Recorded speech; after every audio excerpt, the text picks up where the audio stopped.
Descúbrete junto a las mujeres en el camino de Jesús. En esta oportunidad tendremos como objetivo acercarnos a la vida de Jesús desde las mujeres con las que se relacionó y según los relatos de los evangelios, descubriendo junto a ellos nuestros dones y cualidades para ser mejores cristianos en la realidad actual. Es decir, a medida que vayamos descubriendo las mujeres en el camino de Jesús, nos vamos a ir descubriendo también a nosotros mismos. Bien, entonces comenzamos con el primer tema. Vamos a ubicarnos en el contexto en el que vivió Jesús. Vamos a ver la condición de la mujer judía. Y bueno, allí vemos que Jesús nació en una sociedad y en una conciencia donde los estereotipos sobre la mujer fueron transmitidos siglo tras siglo. Y allí, mientras Jesús crecía, lo pudo ir percibiendo en su familia, entre sus amigos, en la vida diaria. Por lo que esa vida de Jesús estaba marcada por la realidad que vivía. Según el Génesis, Dios había creado a la mujer para proporcionarle una ayuda adecuada al varón. Ese era su destino. Sin embargo, lejos de ser una ayuda, ella, por darle de comer el fruto prohibido, le provocó la expulsión del paraíso. Y este relato, como bien sabemos, fue transmitido de generación en generación, desarrollando en el pueblo judío una visión negativa de la mujer. Fuente siempre de peligro, de tentaciones, de pecado.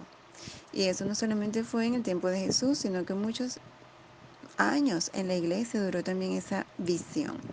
Bueno, pero estamos en el tiempo de Jesús. Jesús en su época, la actitud que tenía, lo que enseñaba esa sociedad, era acercarse a la mujer con cautela, mantener siempre sometida. La mujer es propiedad del varón y primero pertenece a su padre, después a su marido, si queda viuda pertenece a los hijos o a los hermanos de su esposo. Es indispensable, es impensable, imposible para una mujer la autonomía. El decálogo consideraba propiedad del patrón, fíjense, la casa de su prójimo, la mujer, el buey y el asno. Es decir, ella estaba dentro de toda esa lista de cosas y animales. La función social de la mujer estaba bien definida. Era tener hijos y servir fielmente al varón. Pero fue esa la visión o la actitud que tuvo San José. Y fue eso lo que vio Jesús desde niño. Bueno, con esa pregunta nos quedamos e iremos respondiéndola en el camino. También en el tiempo de Jesús había reglas de pureza sexual y la mujer era ritualmente impura durante su menstruación y como consecuencia del parto. Por eso habían diferentes reglas y normas que la alejaban, apartaban de la vida social. Nadie debía acercarse a la mujer impura. Las personas y los objetos que tocaba quedaban contaminados. Principalmente la razón era que la mujer era excluida del sacerdocio. Esa era la principal razón. Y por lo tanto tampoco participaba del culto ni tenía acceso a las áreas sagradas del templo. La mujer no solo era considerada fuente de tentación y ocasión de pecado, sino que también era impura por sí misma. Flavio Josefo, que es uno de los historiadores de esa época, dice que la mujer es inferior al varón en todo. En todo. Es frívola, sensual, perezosa, chismosa y desordenada. Filón de Alejandría, contemporáneo de Jesús, decía que mientras el varón se seguía por la razón, la mujer se deja llevar por la sensualidad. La consideraban como un ser vulnerable, al que los hombres debían proteger, y se le tenía recluida siempre en el hogar, retirada de toda esfera pública. Ella pertenecía a la esfera privada. Los varones cuidaban del honor de la casa y lo defendían públicamente.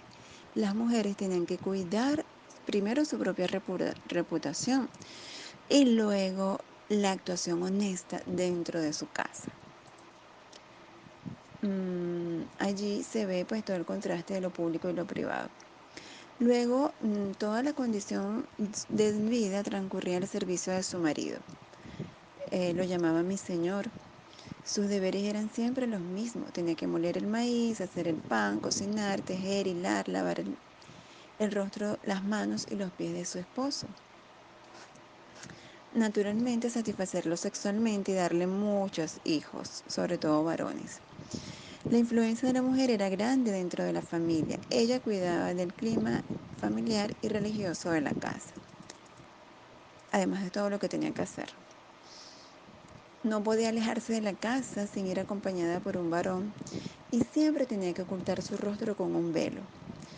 No le estaba permitido hablar en público con nadie y debían permanecer retiradas y calladas. No tenían los derechos que gozaban los varones. No podían tomar parte en los banquetes. Su testimonio no era aceptado como válido. Todo lo que decían era considerado vano, palabras vanas. El comportamiento de mujeres que se alejan de la casa y andan solas, sin vigilancia de hombre, y que toman comidas, actividades para varones, era considerado algo muy desviado, propio de mujeres que descuidaban su reputación y su honor sexual. En lo religioso, las mujeres estaban separadas de los hombres tanto en el templo como en la sinagoga. Las normas de pureza que ya dijimos antes, interpretadas de manera rígida, no le permitían ni acceder al atrio, solo le permitían estar en el atrio de los paganos y de las mujeres, no más allá. Y el verdadero protagonista de la religión judía era el varón. De hecho, la circuncisión es el rito que constituía la alianza del pueblo y era solo para varones. Luego, pues eso, no tenían obligación de recitar diariamente el Shema, la confesión oficial de fe del pueblo de Israel, ni estaban obligadas a subir a la peregrinación de Jerusalén en los tiempos de Pascua, Pentecostés o de las tiendas. No era necesario su presencia. Todo estaba regido por los sacerdotes del templo y los escribas de la ley. No era necesario iniciar a las mujeres en la Torá. No estaban obligadas a estudiar la ley, ni los escribas la aceptaban como discípulas. Era impensable que tuvieran discípulas.